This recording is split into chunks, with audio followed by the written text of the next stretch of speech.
Today's presentation will be on Raphael's cartoons for the Sistine Chapel Tapestries, focusing on the Pope that commissioned the project, how the tapestries were made, as well as the subjects on the tapestries.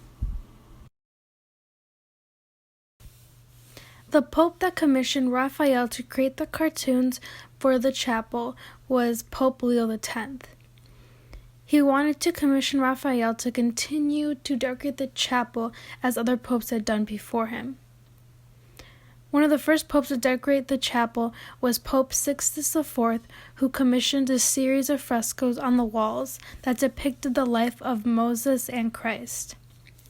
Then later we had Pope Julius II that commissioned Michelangelo to paint the ceiling of the Sistine Chapel.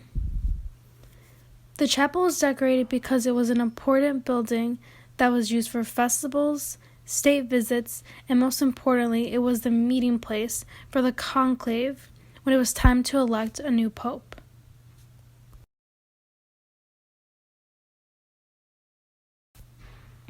Even though Leo X commissioned Raphael to design tapestries for the chapel, there was actually no contract that existed over this commission. The only documentations left that related to the tapestries are two documents that show two payments that Raphael received as part of a much larger commission for this project. Now, this was not Raphael's first project in the Vatican. He had painted some rooms and frescoes for the Pope as well, but he actually had to stop working on one of the rooms to work on the cartoons for this tapestry. The development of these cartoons that Raphael was making for the tapestries was very important because Raphael had to create tapestries that would survive the translation from paper onto other mediums, in this case tapestry. So once Raphael finished his cartoons by painting them onto large sheets of paper, they were sent to a tapestry workshop in Brussels. At this workshop, the cartoons were cut into strips that were 1 meter wide, and this was so that they were easier to place in looms.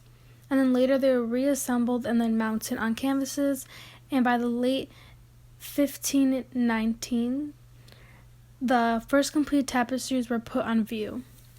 Many accounts state that the tapestries were absolutely beautiful and the best of their kind, and they were made with rich and expensive materials such as silk. And the cost of the tapestries were extremely high, and Raphael was paid very handsomely for this project.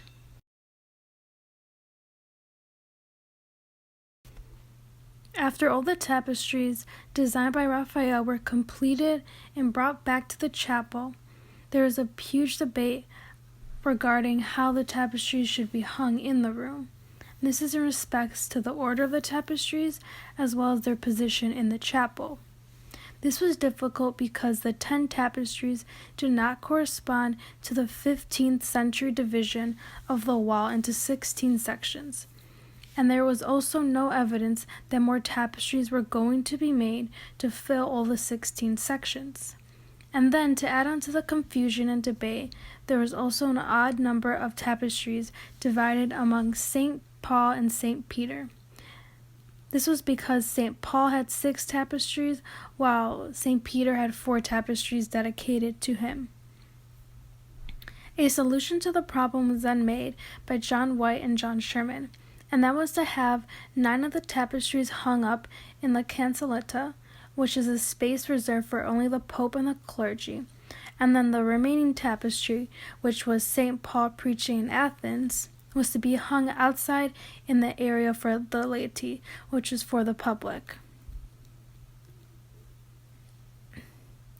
White and Sherman also suggested that the tapestries on St. Peter's scenes were to be hung underneath the frescoes of Christ, while St. Paul's tapestries were to be hung under the frescoes of Moses. And there's a theological reasoning for this, and it was because St. Peter was the successor of Christ as a leader of the apostles, and therefore he was closer to Christ than St. Peter was.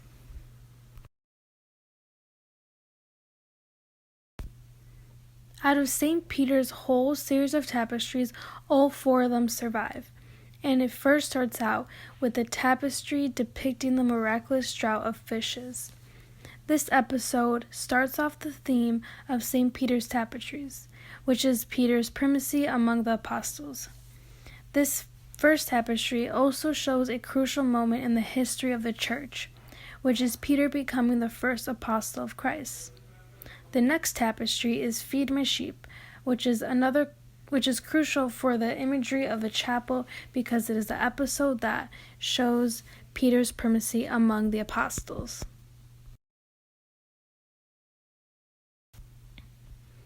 St. Paul's series of tapestries starts off with 6, but only 3 remain. The tapestries that remain are the blinding of Elmas, the sacrifice at Lystra, and Paul preaching in Athens, meaning that the tapestries that no longer remain are the stoning of St. Stephen, the conversion of St. Paul, and lastly, St. Paul in prison. John White and John Sherman also made suggestions for the order to hang this series of tapestries, starting off with the stoning of St. Stephen, which depicts the first appearance of the unconverted Saul, to hang on the altar wall. After that, White and Sherman suggest having the tapestry of the conversion of St. Paul next.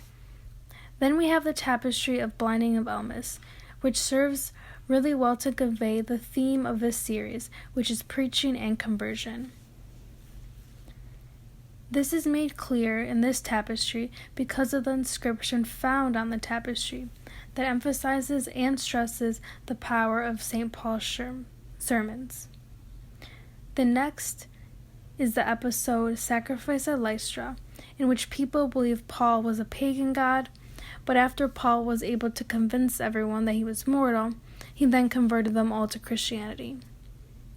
The final scene is of Paul on Areopagus, which sums up Paul's office as preacher to the Gentiles.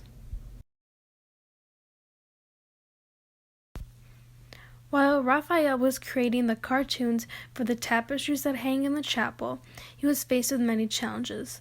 One of these challenges being that he was working up against his old master and rival Michelangelo, both of whom were working in the chapel as well on their own projects. But against all pressures, Raphael actually prospered and brought his best skills forward to work on the tapestries, resulting in some of his best work of his career. To make sure that his images would be clear when they were transferred from paper to tapestry, Raphael used simplified backgrounds for his subjects, and he also used a straightforward perspective. We also see many influences from the artists that surround Raphael in his cartoons. One of the influences we see are from the structural forms and poses from Michelangelo's Sistine Chapel, as well as the Battle of Cassino. We also see other influence of other artists in Raphael's use of voluminous drapes and delicate landscapes in the background. Even though Raphael was influenced by many other artists, he still made everything unique and his own.